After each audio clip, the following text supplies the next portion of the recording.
चालू हो गया। ओम नमो Narayan. Very good morning to everyone. आपका दिन जीवन मंगलमय हो। सुप्रभातम।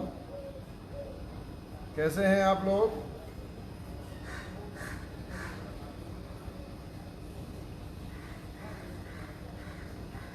आपका दिन और जीवन दोनों मंगलमय हो। ईश्वर की अनंत कृपा से आप आच्छादित रहें। योग सत्र के चतुर्थ दिवस में आप सबका हार्दिक स्वागत, अभिनंदन। श्री हनुमान जी महाराज के पावन सानिध्य में बैठ करके आज के इस योग अभ्यास को हम आरंभ करें, उससे पहले आप सभी का स्वागत सौरभ निषाद जी, मुकेश दुबे जी, अजीत मौर्य जी, रुपेश तिवारी जी, शोभना शर्मा जी, सोनू शुक्ला जी, शानू शुक्ला जी, अविनाश पाठक जी, अनंत विजय सिंह जी, कोमल भरद्वाज जी, आशीष मिश्रा जी, भास्कर पांडे जी, हमारे आचार्य यज्ञाचार्य भास्कर पांडे, श्री भास्कर पांडे जी बम्बई से, विनीता पंडित जी, अभिनव मालवीय जी, सुनीता जी, राम शिरोमणि उपाध्याय, जुन्ना बाबू, अतुल मौर्य जी, शिवम गिरी जी, अंबिका आश्रम जोधपुर वाली मैया और राजू पंडित, राघवेंद्र त्रिपाठी जी, जितेंद्र मिश्रा जी, राजेश तिवारी जी, लकी यादव जी सहित आप सभी प्यारे स्वजनों का, आलोक मिश्रा जी, आशीष मिश्रा जी,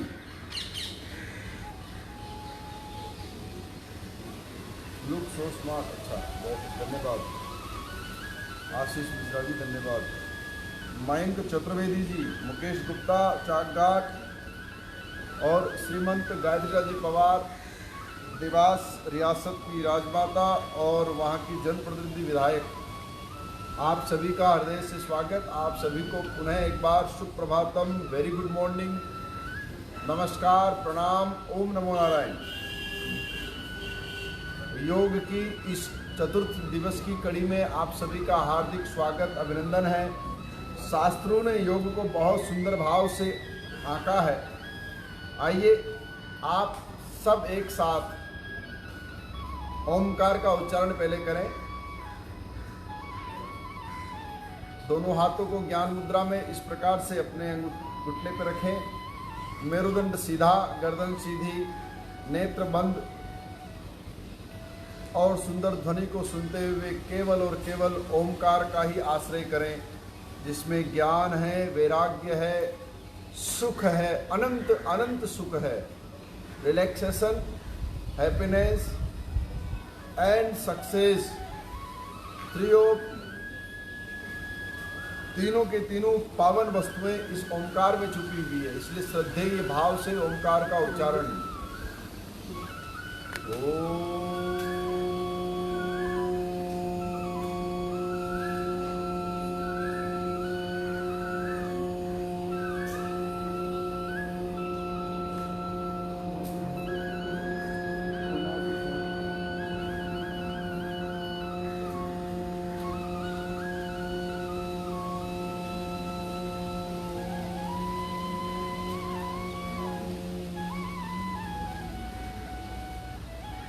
जी हाँ, ऐसा ओमकार जो संस्कार के, शरीर के, इस जीवन के सब अंधकार को नष्ट कर दे। ये वाइब्रेशन, ये कंपन, ये ध्वनि हमारे भीतर के मध्य की नकारात्मकता, निराशा, नेगेटिविटी और डार्कनेस को नष्ट करके हमें सकारात्मकता, सात्विकता, सदाचार, सत्यता और सेवा के भाव से जोड़े, जिससे शरीर चमक उठे, मस्तिष्क खिल उठे पुष्प के समान और शरीर अश्व के समान ओजवान बन जाए, सूर्य के समान तेजस्वी बन जाए और ये शरीर दूसरों के काम आ सके, दूसरों की सेवा कर सके, परिवार का भरण पोषण ठीक से कर सके। शास्त्र कहता है कि पुरुष वही है जिसे क्रोध नहीं आता है। अब आप स्वयं तय कर लीजिए कि आप पुरुष है या नहीं है। क्योंकि क्रोध पुरुष का स्वरूप भेष नहीं है। पुरुष सदैव सहनशील होता है। पुरुष की व्याख्या पांडवों से सीखी जाती है और पांडवों में श्रेष्ठ पांडव महाराज युधिष्ठिर की परिपाटी को ही पांडव परिपाटी कहा गया है।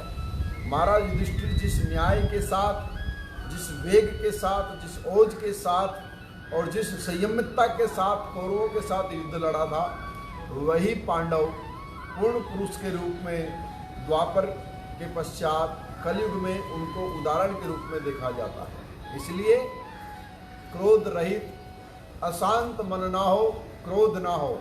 इसलिए ओंकार का उच्चारण करिए। 11 बार करना है। मैं जब आपसे बात करता हूँ तो आपको क्या करना है, लगातार ओंकार का उच्चारण करना है। अगर मैं भी करता रहूँगा तो फिर आपको बता नहीं पाऊंगा। इसलिए एक बार शुरू करा दिया तो आप 11 बार पूरा करिए। फिर बीच बीच में मैं आपको ज्वाइन करूँगा।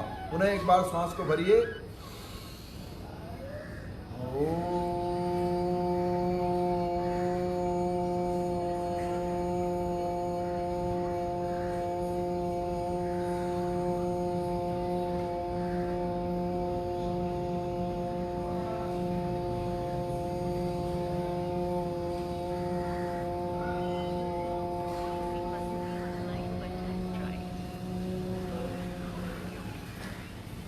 ऐसे ओंकार का उच्चारण करिए।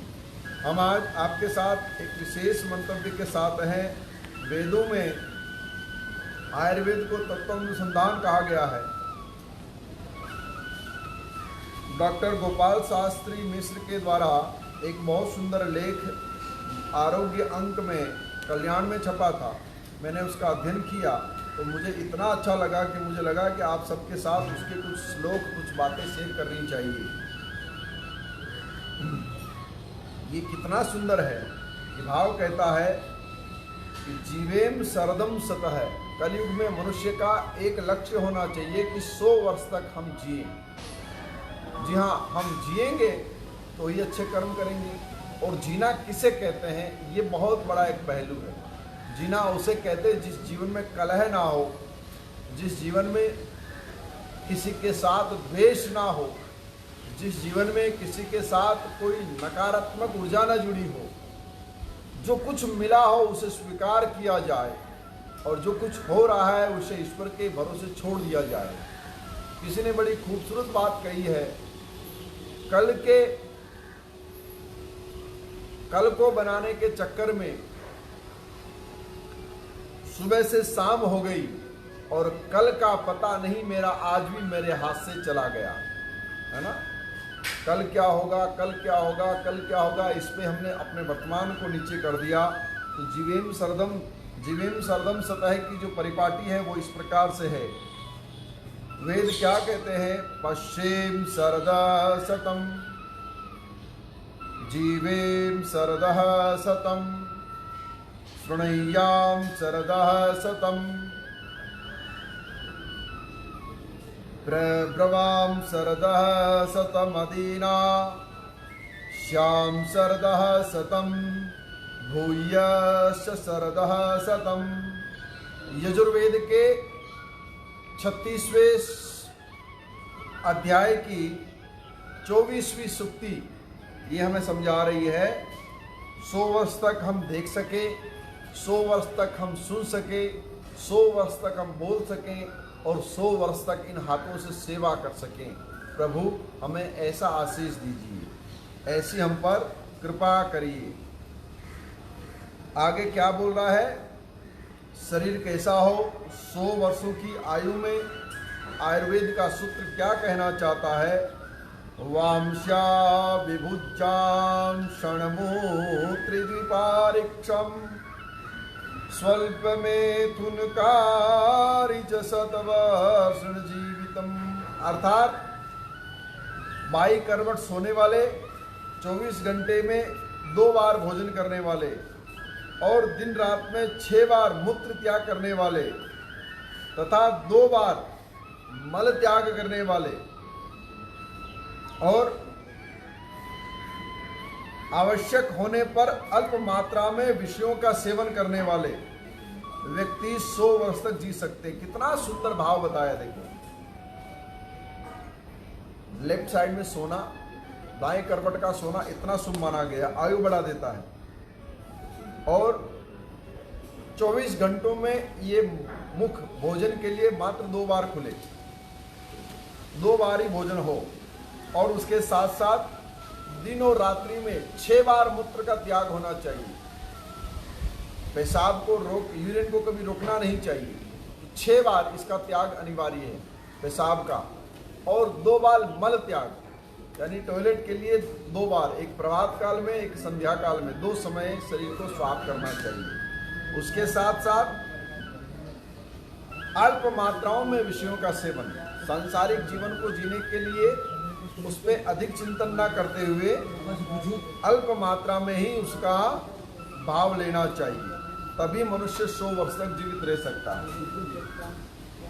आप एक बार पुनः ओंकार का उच्चारण लीजिए, श्वास को भरिए, दोनों हाथों को ज्ञान मुद्रा में रखिए और श्वास को सीने में भर करके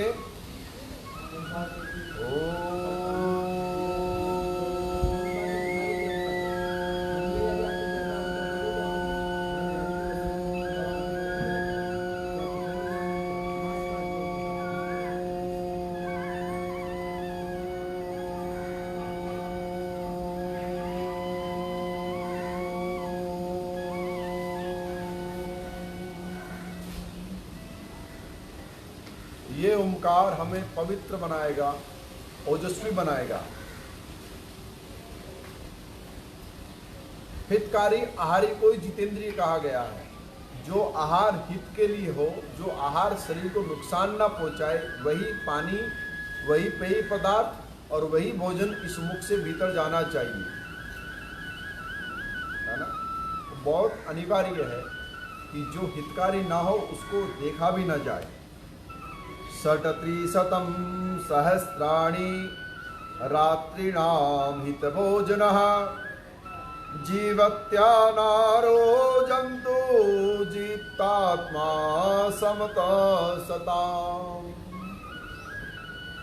चरक संहिता के सूत्र 27 के 348वें श्लोक की सूक्ति है कि जो व्यक्ति आहार विहार के लिए चिंतन करके प्रसन्न चित्त होकर के उसी वस्तु का भोग करता है जिस वस्तु से शरीर को हानि ना हो, वह व्यक्ति 100 वर्ष तक बड़े आराम से जी सकता है और खुशहाल जीवन जी सकता है। इसलिए आवश्यक है कि ये ऋषियों की जो वेद श्रृंखला हमें दी है, जीवेम सरदह शतम, इस परंपरा का हम अनुसरण करें। आइए योग के उस अंक की ओर पहुंचते हैं जहाँ वास्तविक में प्रैक्टिकल रूप में करना उसे अनिवार्य है।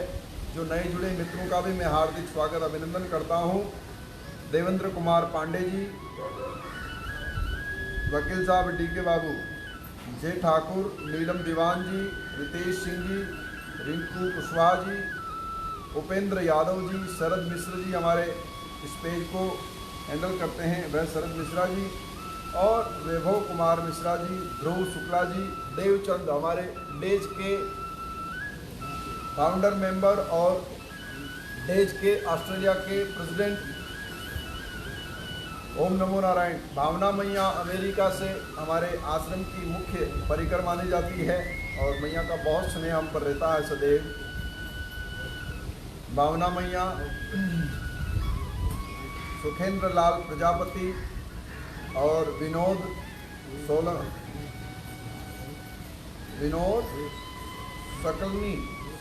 सकलानी, विनोद सकलानी, सौरभ एन त्रिपाठी जी, अशोक राजपूत जी, प्रियंका मिश्रा चतुर्वेदी, नोएडा से, जो लगातार योग के सत्र से जुड़ी हुई हैं और इसका अनुसरण भी कर रही हैं और आपको बहुत सारे प्रश्नों के उत्तर भी इस सत्र के माध्यम से मिले हैं। स्वस्थ रहने के लिए, मस्त रहने के लिए, खुश रहने के लिए योग का आश्रय अनिवार्य है और आप लोग उसे बड़ी बखूबी निभा रहे हैं। योगासन त्रिपाठी जी बाद और पहले की प्रक्रिया नहीं है, प्राणायाम के साथ मध्यम गति से सूक्ष्म व्यायाम और प्राणायाम साथ साथ होते रहने चाहिए। लल्लू महाराज जी, अनिल चंद्रा जी, भगवा रक्षक बाबू और रोशनी मैया सिडनी से ही, ये सब स्वजन बहुत प्रेम से जुड़े हुए हैं। आप सबका हार्दिक स्वागत, अभिनंदन, प्रणाम, नमस्कार। आइए अपने कंधों को गोल गोल घुमाइए ऐसे। सर्वाइकल की समस्या को दूर करने के लिए, जॉइंट्स पेन को खत्म करने के लिए आवश्यक है कि कंधों को ऐसे आप गोल घुमाएं। प्रतिदिन रोज अनिवार्य प्रक्रिया जो आपको आनंदित कर देती है। केवल कंधों को घुमाना है ऐसे गोल गोल। जीवेम शरदः शतम, 100 वर्ष की आयु के लिए आयुर्वेद का आश्रय और संयमित जीवन शैली की पद्धति। उल्टा घुमाइए, संयमित जीवन पद्धति है ना, संयमित जीवन पद्धति का होना अनिवार्य है। हाथ जरा अधिक भाव से दूसरा करिए। इसका हाथ को उठाइए ऊपर, राइट हैंड को लेफ्ट हैंड से पकड़िए पंजे को और खींचिए ऐसे थोड़ा सा टेढ़ा होकर के। तो इससे आपका लेफ्ट साइड का भाग बहुत खींचेगा, तो जो एक्स्ट्रा फैट है वो गलेगा और शरीर ओजस्वी बनेगा।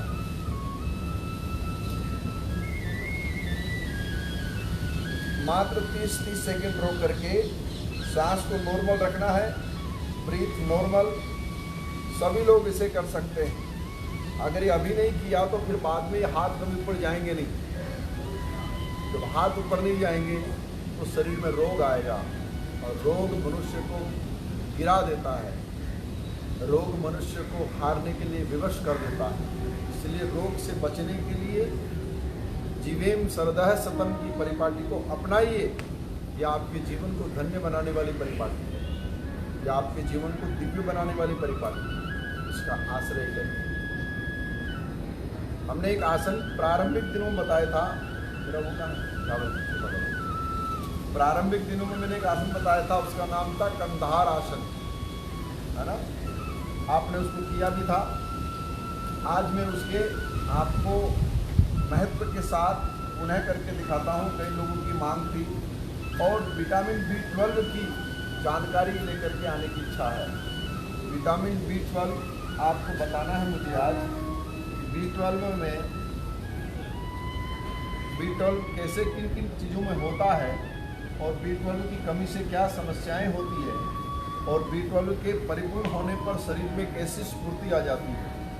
भारत के अधिकांश लोगों को, खास करके मैं भारत की बात कर रहा हूँ, बाहर भी होगा, लेकिन चूंकि मैं भारत में रहता हूँ तो मुझे भारत का पता है।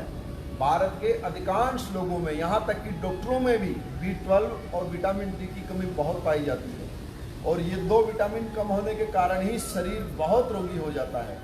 इससे बचना बहुत अति आवश्यक, अनिवार्य है। कंधार आसन, है ना।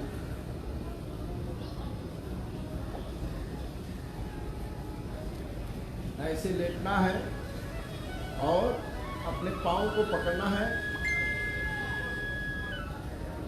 ऐसे।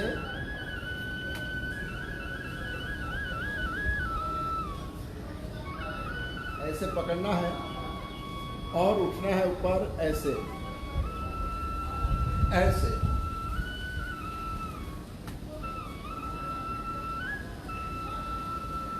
श्वास को सीने में भर लीजिए और रोक लीजिए।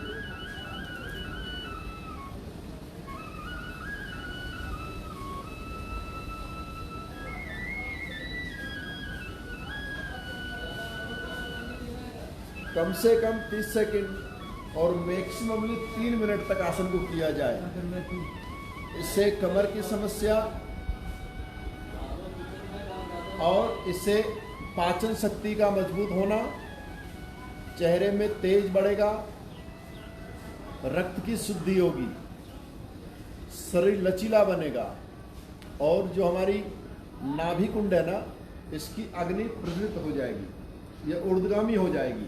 जो शक्ति बह जाती है वो बहेगी नहीं। खास करके ब्रह्मचारी बच्चों के लिए, ब्रह्मचारी बहनों के लिए, बालकों के लिए, भाइयों के लिए ये बहुत उपयुक्त आसन है। इसे अवश्य करना ही चाहिए। देखिए एक बार पुणे से।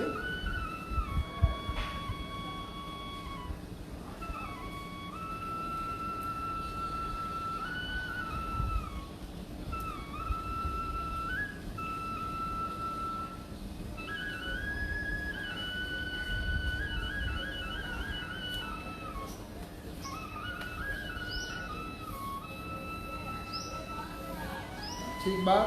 इसके साथ हम करेंगे पवन मुक्तासन। पवन मुक्तासन दो प्रकार से किया जाता है, खड़े होकर भी कर सकते हैं और लेट के भी कर सकते हैं। सभी आयु के लोग कर सकते हैं, पर जिन्हें कमर में बहुत दर्द हो वो उससे ना करें, या फिर जिन्हें करने में कोई समस्या आ रही वो ना करें। बहुत सहज है, सरल है। पवन मुक्त के दो प्रकार हैं। एक प्रकार ये है कि पवन मुक्त आसन में आप अपने पाँव, एक पाँव को सीधा रखिए, दूसरे पाँव के इस अंगूठे को अपने नाक पे टच कराइए, ऐसे देखिए, ऐसे है ना, सरल, बहुत आसान है। ऐसे बहुत आसान, सरलता के साथ आप लेटे लेटे ही आराम से कर सकते हैं इस विधा को। देखो कितना सरल है ना, आसान। जी हाँ, कोशिश करेंगे तो सब कुछ आसान है। ऐसे फिर दोनों पाँव को पकड़ करके, दोनों पाँव को आप ऐसे लेके आइए और अपने नाक को स्पर्श कर लीजिए, ऐसे।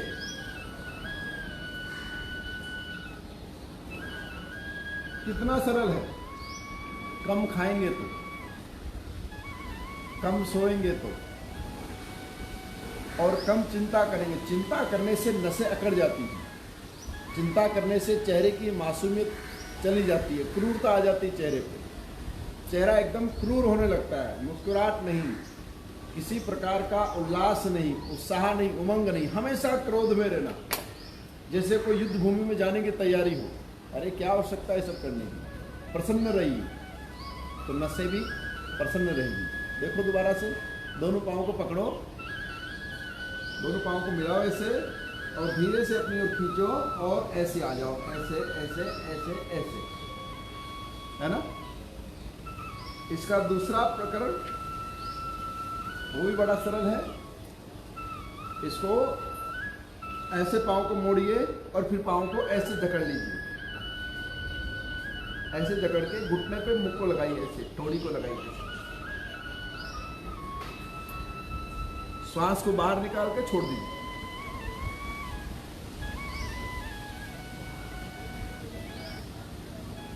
गैस की समस्या, एसिडिटी की समस्या, पेट दर्द की समस्या खत्म होगी। पवन मुक्त बनेगा। शरीर की सबसे भारी समस्या गैस होती है। अगर गैस नहीं बनेगी तो समस्या ही नहीं होती। ठीक बात है ना। दूसरे पाँव को पकड़िए सही। हमारे पुजारी जी 60 साल के हैं, लेकिन अभी सारा योगा करते हैं। देखिए ऐसे करके, ऐसे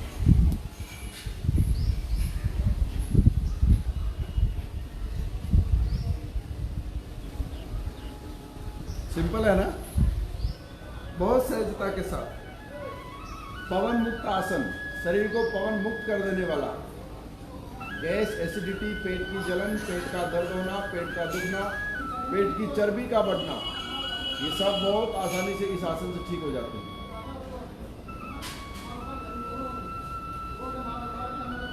उल्टा सुल्टा खाएंगे तो अपने आप ये कल्पना करिए कि उससे आपका शरीर डिब्बा बनता जाएगा, डिब्बा, गोडाउन। धीरे धीरे गोडाउन से बनेगा वो, धीरे धीरे गोडाउन से क्या बनेगा, धीरे धीरे गोडाउन से बनेगा वो, उसको क्या बोलते हैं जहाँ बहुत सारा सामान रखते हैं, वेयर हाउस, बड़े स्टोर, बड़ा पेट हो जाएगा। ऐसे नहीं करना। अब दोनों पाँव से करिए, दोनों पाँव से ऐसे पाँव को पकड़िए, दबाइए और ऐसे ले आइए, श्वास को बाहर निकाल करके ऐसे। है ना सरल, कितना आसान है। 6 फुट के शरीर को 2 फुट का कर देना, बहुत आसान।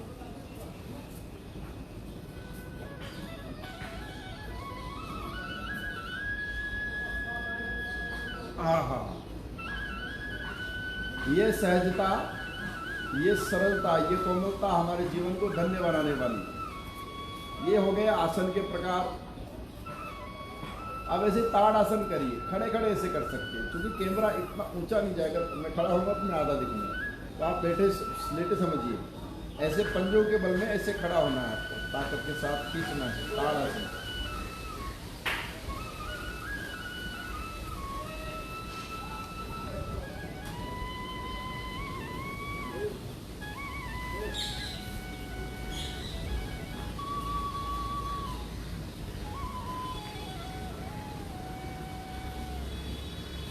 ठीक बात है।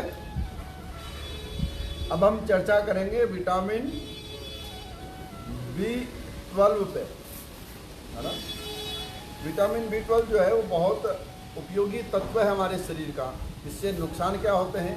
विटामिन B12 के कम होने के कारण थकावट बहुत होती है, बहुत कमजोरी महसूस होती है, आलस्य बहुत आता है, नींद बहुत आती है, और नींद पूरी नहीं होती। कितना ही सो लो, आंखें लाल रहेगी और नींद हमेशा घूमती रहेगी, शरीर एकदम ठंडा रहेगा, शिथिल रहेगा, और क्रोध बढ़ेगा। ये अब आप देख लीजिए आपके आसपास ऐसा कौन सा व्यक्ति है, और आईने में जाके देखिएगा, शायद आप तो नहीं उनमें से। हर व्यक्ति की जीवन की समस्या विटामिन B12 है। इसलिए B12 को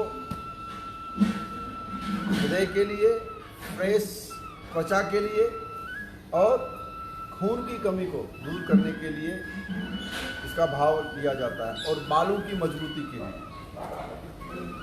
बालों की मजबूती भी, बाल ज़्यादा झड़ रहे हैं तो उसके पीछे B12 की कमी हो सकती है, ऐसा नहीं कंपल्सरी वही हो। विटामिन B12 के लिए क्या खाना चाहिए? सबसे पहले आप ले सकते हैं B कॉम्प्लेक्स का दही, यानी लो फैट का दही। रोज़ 1 कटोरी दही बढ़िया से जमा करके खाइए, उसमें B12 की मात्रा बहुत अच्छी भाव में होती है, जो आपके भीतर विटामिन B12 की कमी को पूरी करता है, दूर करता है। दूसरा भाव है ओटमील। ब्रेकफास्ट में ओटमील का बहुत सुंदर भाव है। ओटमील घर बना भी सकते हैं, जौ को, गेहूं को भूंज करके आप दूध के साथ खाइए, ओटमील तैयार हो गया। उसमें थोड़ा ड्राई फ्रूट डाल दीजिए, थोड़े नट्स डाल दीजिए, है ना, ओटमील तैयार हो गया। इसके साथ साथ दूध, फुल प्रोटीन वाला, पूरी मलाईदार दूध 1 गिलास रोज पीने से भी विटामिन B12 की कमी पूरी होती है। दूध पीना चाहिए। दूध बहुत अच्छा ऑप्शन है, खास करके जो शाकाहारी जीवन जीते हैं उनके लिए। और सोया प्रोडक्ट में क्या क्या है? सोयाबीन है, सोया दूध है और टोफू है। इसमें भी B12 खूब अच्छी मात्रा में होता है। तो टोफू की सब्जी बना सकते हैं, सोयाबीन की बड़ी खा सकते हैं, सोयाबीन खा सकते हैं, सोयाबीन की कोई और अन्य पदार्थ भी खा सकते हैं। सोयाबीन का दूध भी आजकल तो आता है, उसको भी पी सकते हैं। तो ये तमाम चीज़ें हम B12 की कमी के लिए अपना सकते हैं और ले सकते हैं। आइए अब हम बढ़ते हैं प्राणायाम की ओर। आज का प्राणायाम हम आरंभ करते हैं ब्रीथ को रोकने से। अभ्यंतर वृत्ति और बाह्य वृत्ति, 2 प्रकार के प्राणायाम बताएंगे। ये मन के एकाग्रता के लिए बहुत जरूरी है। बहुत बच्चों के क्वेश्चंस आए थे कि मन की एकाग्रता के लिए गुरुजी कोई आसन प्राणायाम मन की एकाग्रता के लिए। तो ये मन की एकाग्रता के लिए है। How to control to our desires, how to control to our mind, अपने दिमाग पर अपना नियंत्रण कैसे हो, उसके लिए ये प्राणायाम एकदम व्यक्ति के लिए उपयुक्त माना गया है।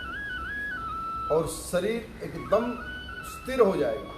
बहुत चंचलता नहीं चाहिए, बहुत भागम दौड़ नहीं चाहिए, बहुत उछल कूद नहीं चाहिए। मोबाइल में गेम खेलने का काम कभी नहीं हो, आईपैड में गेम खेलने का काम कभी नहीं हो। नेट सर्फिंग उतनी हो जितनी आवश्यक हो, उससे अधिक ना हो। किताबों में ज़्यादा मन लगाया जाए, खेल में ज़्यादा मन लगाया जाए कि हम मोबाइल के पास जाएं या कोई इलेक्ट्रॉनिक वस्तु के पास ज़्यादा देर बैठें।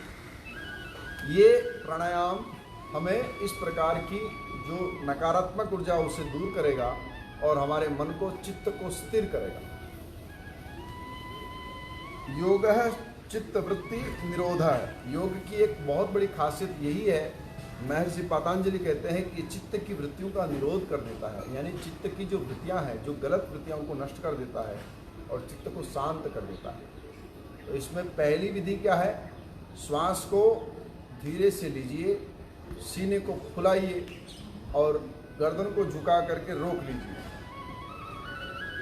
इसको बोलते हैं उड़ियान बंद और मणिबंद, मूल बंद। 3 प्रकार के बंद, यानी शरीर के अंदर आई हुई हवा को शरीर के अंदर ही रोक लेना। कैसे, मुझे देख लीजिए, फिर आप इसको दोहराइएगा। कम से कम 10 बार रोज करेंगे तो धीरे धीरे आपका मन आपके कंट्रोल में आना शुरू हो जाएगा। जो मुझे नहीं खाना है, जो मुझे नहीं बोलना है, जहाँ मुझे नहीं जाना है, जो मुझे नहीं करना है, इन बातों का स्मरण करते हुए जिस प्राणायाम को करेंगे तो आप जो नहीं करना चाहते वो नहीं करेंगे, जो करना चाहते हैं उस और अपने आप को ले जाएंगे। पहले श्वास को बाहर निकालिए, फिर श्वास को लीजिए, गर्दन को झुकाइए ऐसे और रोक लीजिए यहाँ पे।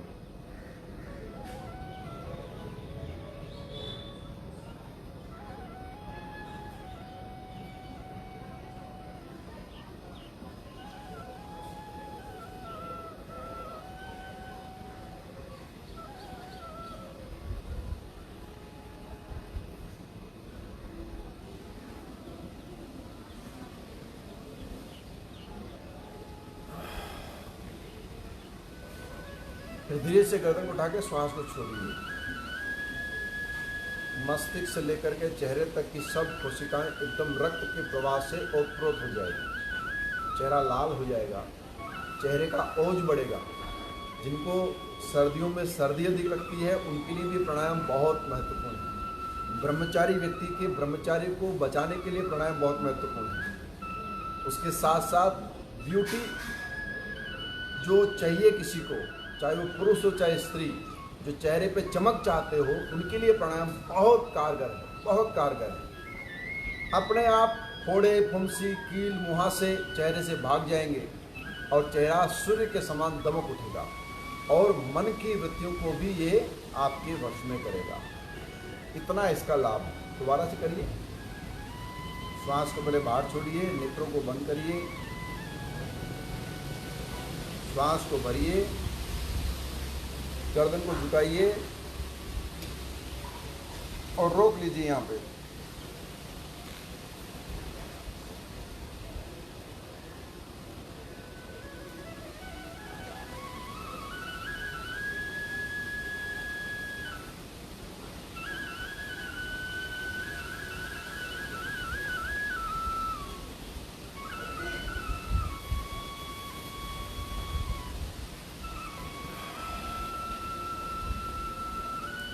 गर्दन को उठा करके श्वास को छोड़ दीजिए।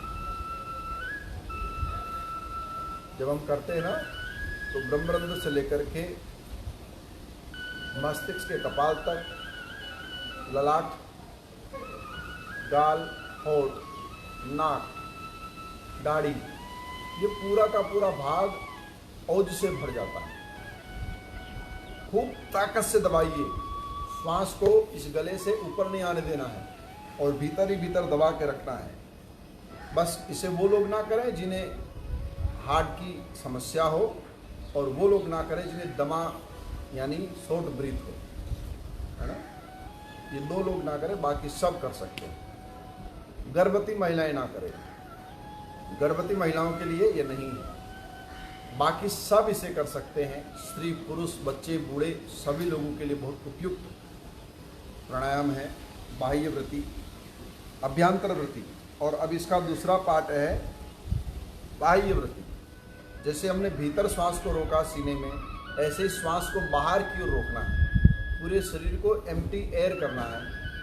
हवा से मुक्त करके, हवा से मुक्त कर करके इसे श्वास को रोकना है बाहर की ओर, जितना रोक पाए उतना।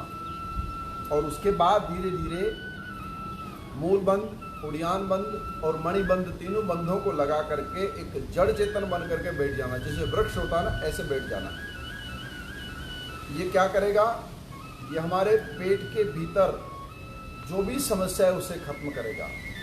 उसके साथ साथ कभी प्रोटेस्ट का जो कैंसर होता वो नहीं होने देगा। बड़ी आँत, छोटी आँत में फंगस लग जाती वो नहीं होने देगा।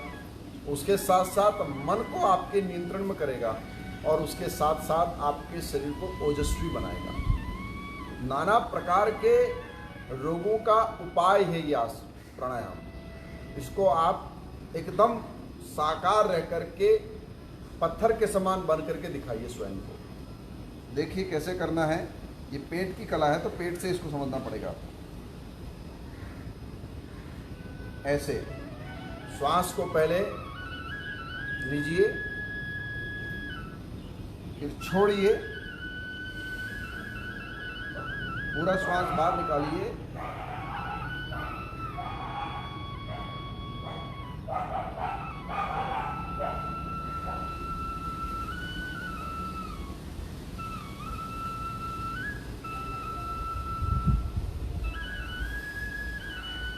फिर गर्दन को उठा के श्वास ले लीजिए। जितनी देर रोक सके उतनी देर बाहर श्वास को रोकिए। बॉडी को एम्प्टी एयर रखिए। दोबारा से देखिए।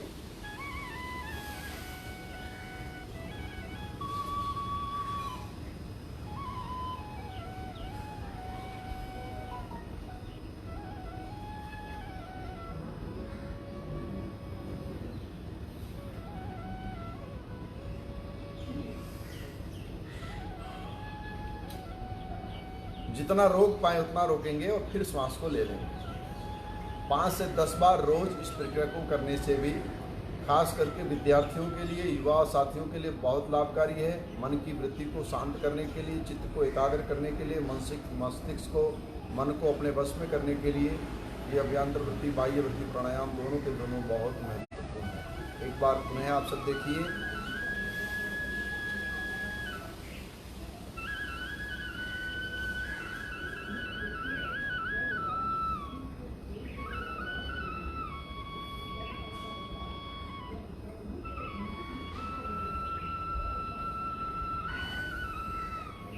ऐसे अभ्यास जीवन में बहुत कुछ सिखा देता है।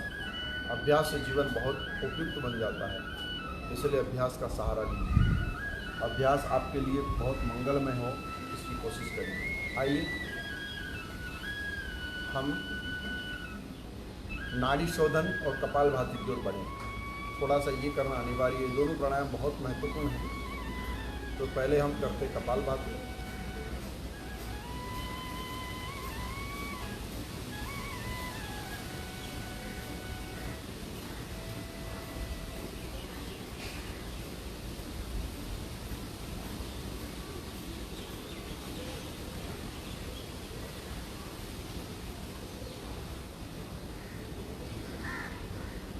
सोई हुई ऊर्जा को जगाने का अद्भुत केंद्र है कपालभाति। प्रोस्टेट का कैंसर हो, प्रोस्टेट की कोई समस्या हो, थायराइड बढ़ा हो या मधुमेह डायबिटीज की समस्या बढ़ रही हो, तो ये प्राणायाम करिए। ये आपको अनंत शक्ति से भर देगा। ये हमारे नाभि कुंड की अग्नि को प्रज्वलित कर देता है। अग्नि जितनी प्रज्वलित होती है सब सामग्री इसमें जल जाती है।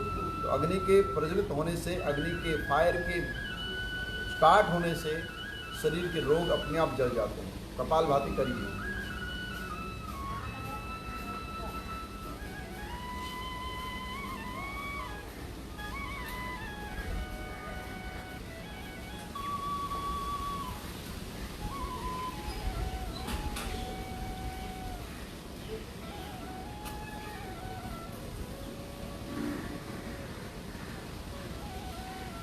है ना सरल?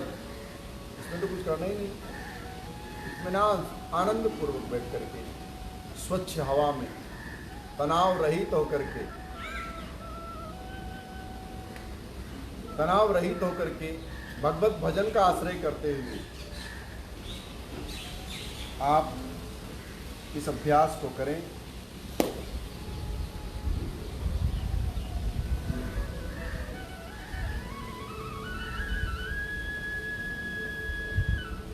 दोबारा से एक बार कपालभाति को अपनाइए।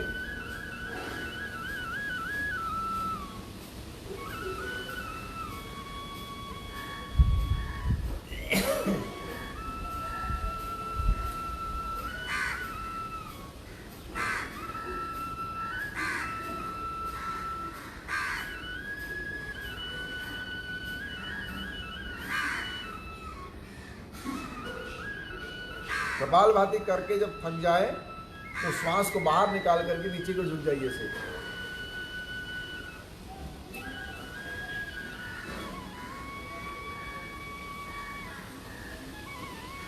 पीछे से नहीं उठना है। श्वास को बाहर निकाल करके इस कपाल को जमीन पे लगा लीजिए, भूमि पे लगा लीजिए। इसी आसन में, पद्मासन में, सिद्धासन में बैठ करके, सुखासन में बैठ करके, सबसे उपयुक्त आसन सिद्धासन। सिद्धासन मैंने बताया आपको, लेफ्ट लेग को अंदर लगाइए और राइट लेग को उसके ऊपर लगा लीजिए।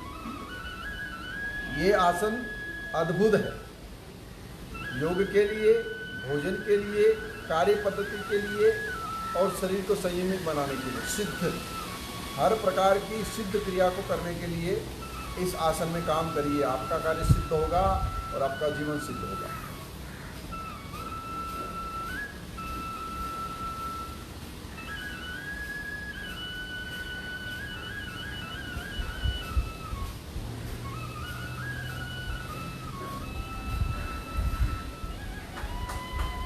थकने के बाद हाथों को पीछे रखते हुए ऐसे नीचे आ जाइए, ऐसे।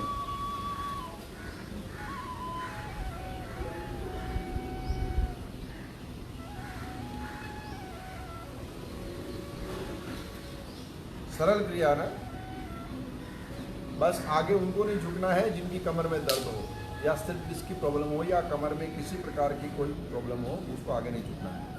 आगे झुकने वाले कोई व्यायाम उन्हें नहीं करने हैं जिन्हें कमर में दर्द होता है, या कोई भी व्यायाम मेरे द्वारा बताया जा रहा हो उसमें आपको करने में मनाही हो या आपको करने में असहजता हो तो करने की कृपा ना करें। वही करिए जो सरल से। योग कभी भी आदमी को जो तोड़ता नहीं है, जिम नहीं है कि ज़बरदस्ती लोहा उठा के भांजते रहो, नहीं। संयम के साथ जितना हो जाए उतना, सरल से सरल विधि के साथ योग है, इसलिए जितनी सरलता से आप कर पाएँ उतनी सरलता से करिए। आइए अब नाड़ी शोधन की ओर बढ़े। नस नाड़ियों का शोधन करने वाला ये प्राणायाम हमारे मन को, हमारे हृदय को, हमारे नेत्रों को, हमारे मस्तिष्क को और हमारे शरीर को पवित्र, दिव्य और तेजवान बनाएगा। ऐसे लेफ्ट से श्वास को खींचेंगे, लेफ्ट को बंद करेंगे, राइट से छोड़ेंगे बाहर, फिर राइट से लेंगे, राइट को बंद करेंगे और लेफ्ट छोड़ेंगे बाहर, फिर लेफ्ट चलेंगे, लेफ्ट को बंद करेंगे, राइट से छोड़ेंगे बाहर, फिर राइट से लेंगे, राइट को बंद करेंगे, लेफ्ट छोड़ेंगे बाहर। ऐसे 200 से 250, 200 to 250 तक रोज इस प्राणायाम को करने से, सप्ताह में 3 बार करने से भी बहुत लाभ होता है। तो ऐसे अभ्यास करिए, जीवन को दिव्य बनाइए। योग बहुत अद्भुत है, अलौकिक है, ओजस्वी बनाने वाला है, तेजस्वी बनाने वाला है, इसलिए इसका अभ्यास करते रहें। ये आपको बहुत लाभ देगा, बहुत लाभ देगा। इसके लाभ की कोई सीमा नहीं, बस आप करिए। कल पुनः आपके साथ नए व्यायाम और नए आसनों के साथ जुड़ेंगे। तब तक के लिए आपको नमस्कार। याद रखिए, घर में रहिए, सेफ रहिए, सुरक्षित रहिए और अपना ख्याल रखिए, देश की सेवा करिए। इससे बड़ी कोई बात नहीं होती है। और आपके मन में योग को लेकर के, इस अभ्यास को लेकर के कोई प्रश्न हो तो मेरा व्हाट्सएप नंबर है, आप व्हाट्सएप करिए। हमारी टीम के द्वारा आपको मॉनिटर किया जाएगा, आपके प्रश्न मेरे तक पहुंचेंगे, मैं उसका उत्तर दूंगा। अगले सत्र में आपकी बातों को रखा भी जाएगा। तो व्हाट्सएप पे व्हाट्सएप करिए। आप बहुत अच्छे राइटर हैं तो ईमेल करिए, या फिर देखते रहिए, मुस्कुराते रहिए, करते रहिए योग। आप सबको बहुत बहुत नमस्कार। ओम नमो नारायण, प्रणाम।